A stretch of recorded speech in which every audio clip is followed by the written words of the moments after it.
នៅពេលដែលជីវិតជួបបញ្ហាឬឧបសគ្គនៅនឹងមុខតើអ្នកគិតថាវាជាការបិទផ្លូវឬជាការបើកទ្វារចូលនៃឱកាសក្នុងវីដេអូនេះ Open Book Daily សូមបកស្រាយនិងសង្ខេបសៀវភៅល្បីល្បាញមួយក្បាលគឺ The Obstacle is the Way របស់ Ryan Holiday ដែលជាគន្លឹះដ៏សំខាន់របស់អត្តពលិកអាជីពមេដឹកនាំយោធានិងសហគ្រិនធំៗទូទាំងពិភពលោក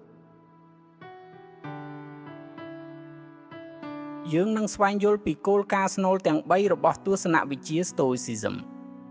ទី1ការមើលឃើញនិងការគ្រប់គ្រងចិត្តពេលជួបបញ្ហាទី2សកម្មភាពក្លាហានក្នុងការប្រឈមមុខដោះស្រាយ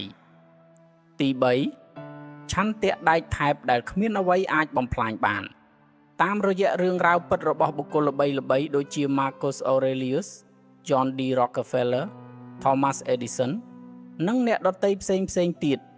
វីដេអូនេះនឹងជួយអ្នកឲ្យយល់ដឹងស៊ីជម្រៅពីរបៀបប្រែក្លាយការឈឺចាប់និងការបរាជ័យឲ្យទៅជាជណ្ដើរឆ្ពោះទៅរកភាពជោគជ័យ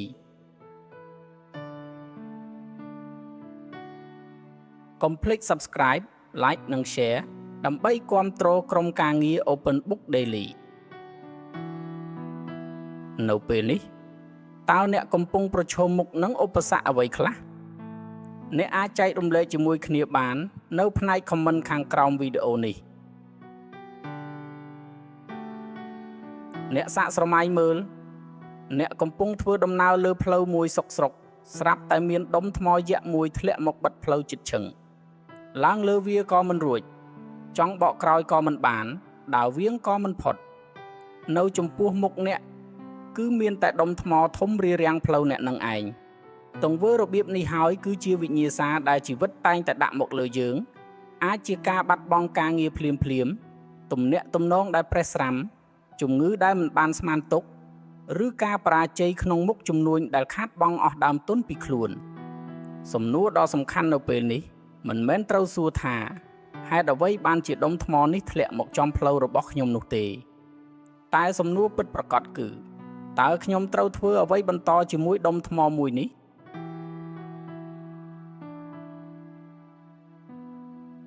កាលពីឆ្នាំ161នៃគ្រិស្តសករាជស្ដេចរ៉ូម៉ាំងម្នាក់ឈ្មោះ Marcus Aurelius បានសរសេរឃ្លាមួយដែលនៅតែមានតម្លៃខ្លាំងរហូតដល់សព្វថ្ងៃអ្វីដែលមករារាំងសកម្មភាពគឺជាកម្លាំងជំរុញសកម្មភាពអ្វីដែលឈររាំងមុខផ្លូវនោះហើយគឺផ្លូវនិយាយឲ្យខ្លីទៅពាក្យ The obstacle is the way មានន័យជាខេមរៈភាសាថាឧបសគ្គនឹងឯងគឺជាផ្លូវដែលត្រូវដើរសួស្តីអ្នកទាំងអស់គ្នាស្វាគមន៍មកកាន់ Open Book Daily ថ្ងៃនេះយើងនឹងសង្ខេបសៀវភៅដ៏មានតម្លៃមួយក្បាលដែលបានប្តូរជីវិតមនុស្សរាប់លាននាក់នោះគឺសៀវភៅ The Obstacle is the Way និពន្ធដោយ Ryan Holiday ដែលបានយកទស្សនវិជ្ជាបុរាណអាយុជាង 2000 ឆ្នាំគឺ Stoicism មកបកស្រាយឲ្យងាយយល់និងត្រូវសម័យកាលបច្ចុប្បន្នសៀវភៅនេះមិនមែនសរសេរសម្រាប់អ្នកដែលកំពុងសោយសុខក្នុងជីវិតនោះទេវាគឺសម្រាប់អ្នកដែលកំពុងតស៊ូក្នុងជីវិតអត្តពលិកអូឡ িম্প ិក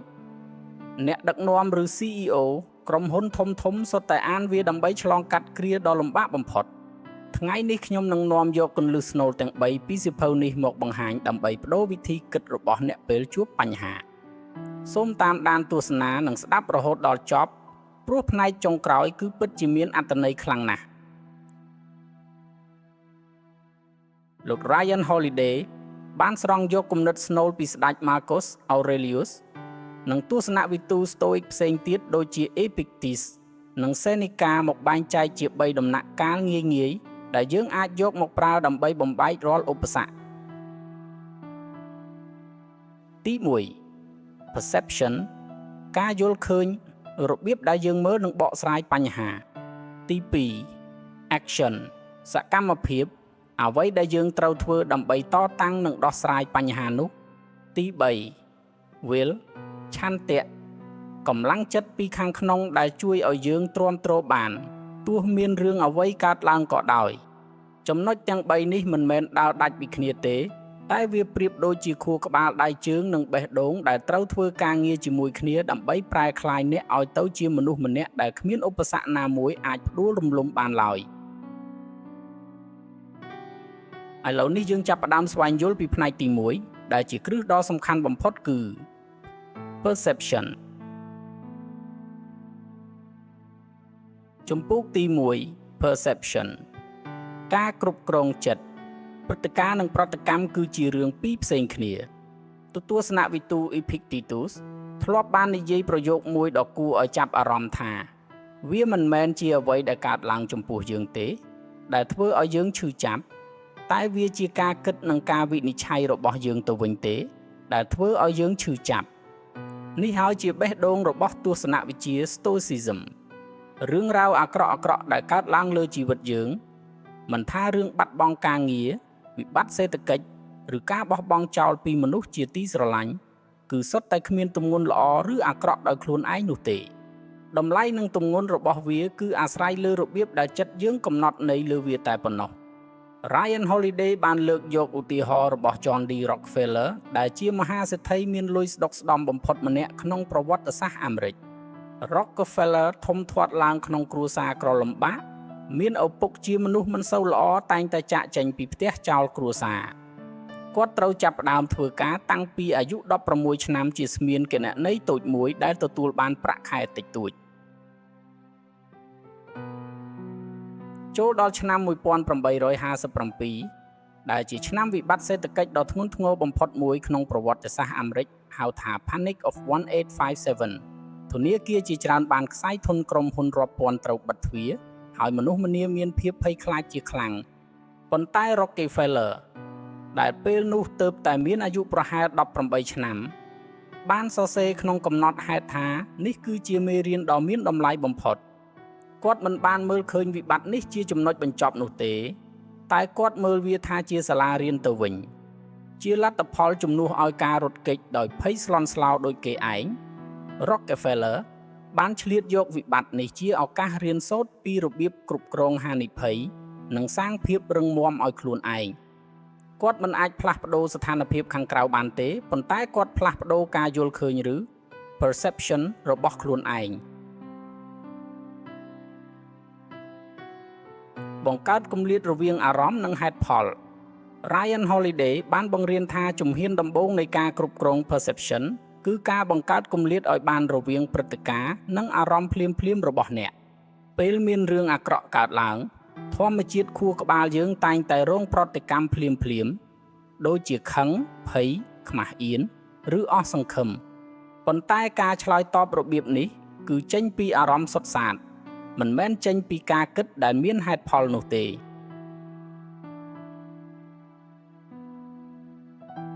សូម្បីតែស្ដេច Marcus Aurelius ដែលជាអ្នកកាន់អំណាចស្ទើរពាក់កណ្ដាលពិភពលោកក៏ត្រូវជួបប្រទះនឹងសង្គ្រាមជំងឺរាតត្បាតនិងការក្បត់ពីមនុស្សជិតស្និទ្ធដែរប៉ុន្តែក្នុងកំណត់ហេតុផ្ទាល់ខ្លួនរបស់គាត់ដែលក្រោយមកក្លាយជាសៀវភៅ meditation គាត់តែងតែប្រាប់ខ្លួនឯងថាកុំបណ្ដោយឲ្យសកម្មភាពខាងក្រៅមកគ្រប់គ្រងចិត្តខាងក្នុងបានឲ្យសោះរឿងនេះមិនមែនមានន័យថាត្រូវលាក់អារម្មណ៍ឬធ្វើពុតជាមិនឈឺចាប់នោះទេប៉ុន្តែវាមានន័យថាកុំឲ្យអារម្មណ៍ឆេវឆាវពេលនោះមកធ្វើជាអ្នកសម្រេចចិត្តជំនួសយើងកុំលឹះងាយពេលមានបញ្ហាចូលមកដល់ចូលសួរខ្លួនឯងថាតើនេះជាការពិតសុទ្ធសាធឬគ្រាន់តែជាការសន្មត់របស់ខ្ញុំរួចសួរខ្លួនឯងបន្តទៀតថាបើមិនមែនគិតចេញពីអារម្មណ៍តើហេតុការណ៍នេះកំពុងប្រាប់អ្វីដល់ខ្ញុំការមើលឃើញឱកាសនៅក្នុងវិបត្តិក្នុងឆ្នាំ1915អ្នករុករកជនជាតិអង់គ្លេសម្នាក់ឈ្មោះ Ernest Shackleton បានដឹកនាំកប៉ាល់ឈ្មោះ Endurance ធ្វើដំណើរទៅកាន់ទឹកដីអាន់តាក់ទីកាប៉ុន្តែជាអកុសលកប៉ាល់របស់គាត់ត្រូវបានទឹកកកគៀបជាប់យ៉ាងតឹងណែនរហូតដល់ខូចខាតខ្ទេចខ្ទីអស់ក្រុមការងារត្រូវជាប់គាំងក្នុងកន្លែងដាច់ស្រយាលដែលគ្មានមនុស្សរស់នៅគ្មានមធ្យោបាយតាក់ទងនិងគ្មានសង្ឃឹមថានឹងមានអ្នកមកជួយបានឡើយបើតាមសាច់រឿងធម្មតានេះគួរតែជាទីបញ្ចប់នៃជីវិតរបស់ពួកគេហើយប៉ុន្តែ Shackleton មិនបានគិតបែបនេះទេ គាត់បានបដូរគោលដៅភ្លាមមិនមែនគិតរឿងទៅអាន់តាក់ទីកាទៀតទេប៉ុន្តែគិតរឿងនាំសមាជិកគ្រប់គ្នាត្រឡប់ទៅផ្ទះដោយសុវត្ថិភាពគាត់បានដឹកនាំក្រុមឆ្លងកាត់ការលំបាកលើទឹកកកអស់រយៈពេលជាង1ឆ្នាំកន្លះដោយមិនឲ្យមនុស្សសូម្បីតែម្នាក់ស្លាប់បាត់បង់ជីវិតនេះហើយជាអត្ថន័យនៃ perception ការមើលឃើញឧបសគ្គថាមិនមែនជាទីបញ្ចប់ទេប៉ុន្តែជាកលៈទេសៈថ្មីដែលតម្រូវឲ្យយើងមានផែនការថ្មីនៅពេលណាដែលអ្នកឈប់សួរថាហេតុអ្វីរឿងនេះកើតឡើងចំពោះខ្ញុំហើយបែរមកសួរខ្លួនឯងថាតើឥឡូវនេះខ្ញុំត្រូវដោះស្រាយវាដោយរបៀបណាពេលនោះគឺជាការផ្លាស់ប្ដូរដ៏ធំធេងបំផុតក្នុងជីវិតរបស់អ្នកហើយជំពូកទី2 action ថាមពលនៃសកម្មភាពការគិតត្រឹមតែមួយមុខមិនអាចជួយអ្វីបានឡើយការចេះគ្រប់គ្រងការយល់ឃើញឬ perception គឺជាជំហានដំបូងដ៏ល្អប៉ុន្តែវាត្រឹមតែជាចំណុចចាប់ផ្ដើមប៉ុណ្ណោះលោក Ryan Holiday បានសង្កត់ធ្ងន់យ៉ាងច្បាស់ថាការគិតវិជ្ជមានតែមួយមុខគឺគ្មានន័យអ្វីទាំងអស់ប្រសិនបើគ្មានសកម្មភាពជាក់ស្ដែងមកអមជាមួយទស្សនវិជ្ជា Stoicism មិនមែនជាទស្សនវិជ្ជានៃការអង្គុយគិតស្រមើស្រមៃឲ្យវិជ្ជមានចោលនោះទេតែវាជាទស្សនវិជ្ជានៃការចុះដៃធ្វើសកម្មភាពជាក់ស្ដែងរឿងរបស់ Demosthenes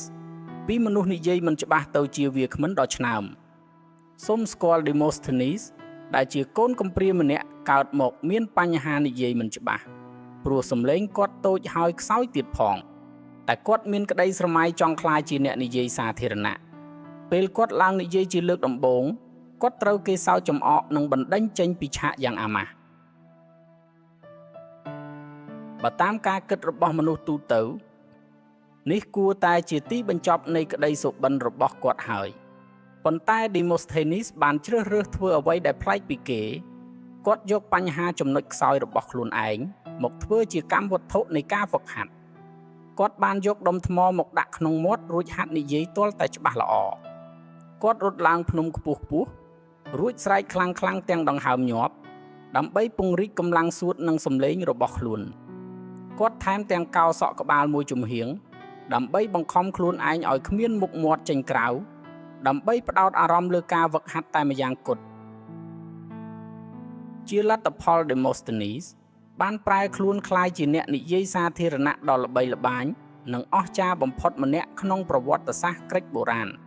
ចំណុចខ្សោយដ៏ធំបំផុតរបស់គាត់ត្រូវបានប្រែក្លាយទៅជាកម្លាំងខ្លាំងបំផុតដោយសារតែសកម្មភាពមិនមែនត្រឹមតែការអង្គុយគិតចោលនោះទេ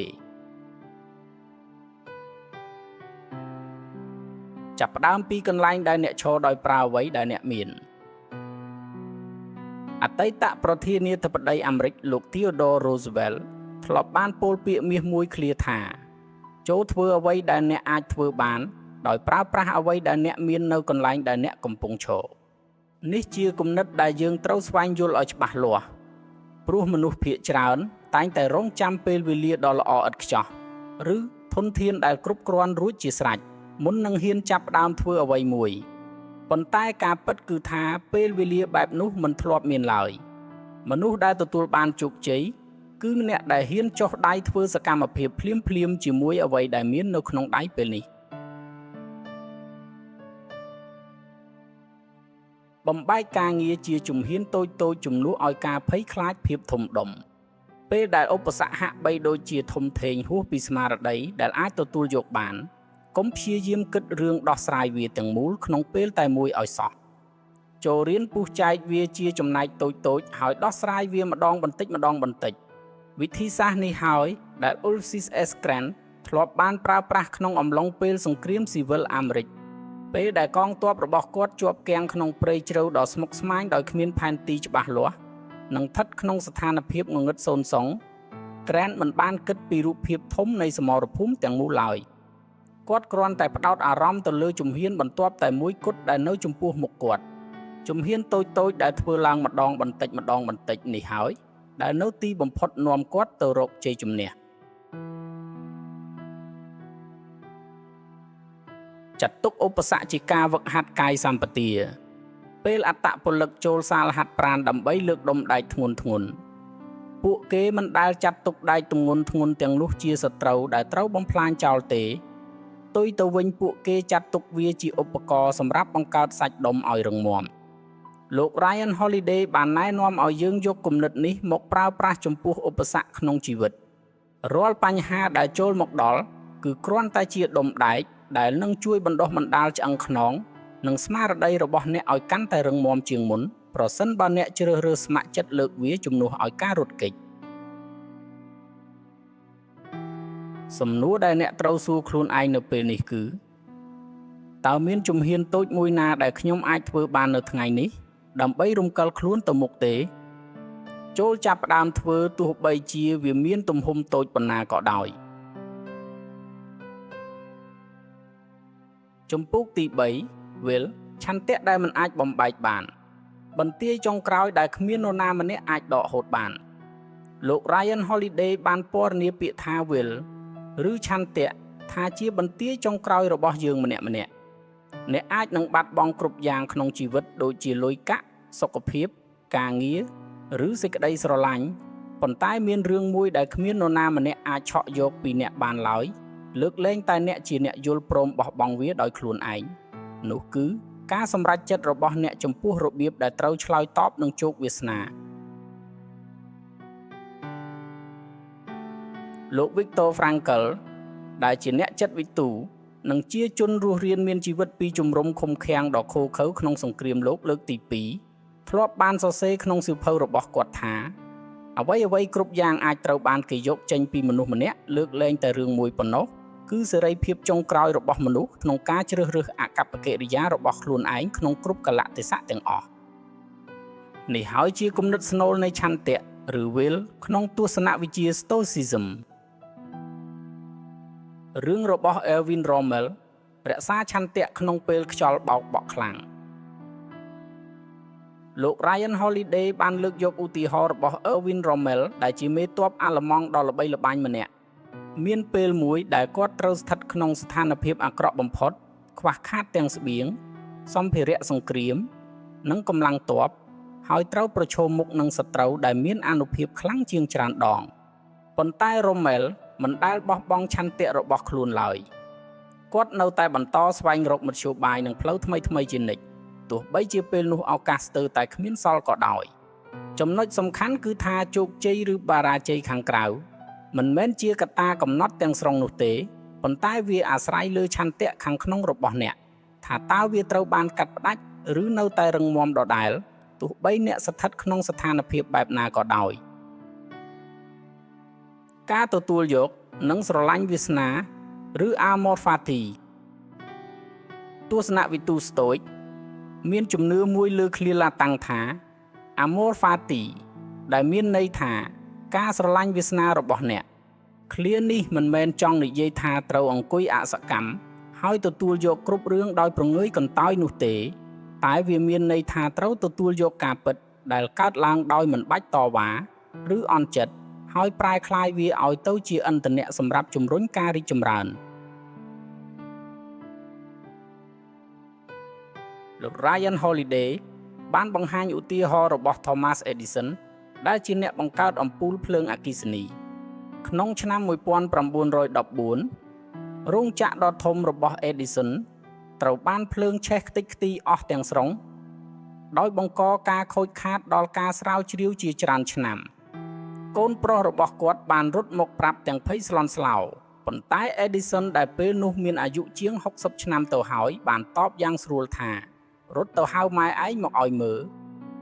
គាត់អាចមិនដែលបានឃើញអគ្គីភ័យធំសម្បើមបែបនេះទៀតពេញមួយជីវិតថ្ងៃបន្ទាប់ Edison ដើរមើលកាកសំណល់រោងចក្រដែលឆេះខ្មៅហើយនិយាយថា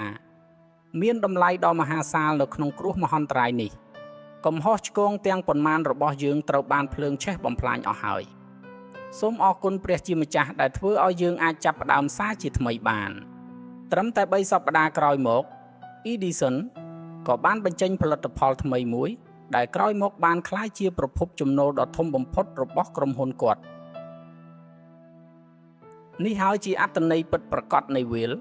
គឺការមិនចុះចាញ់នឹងការបាត់បង់ប៉ុន្តែហ៊ានបោះជំហានទៅមុខភ្លាម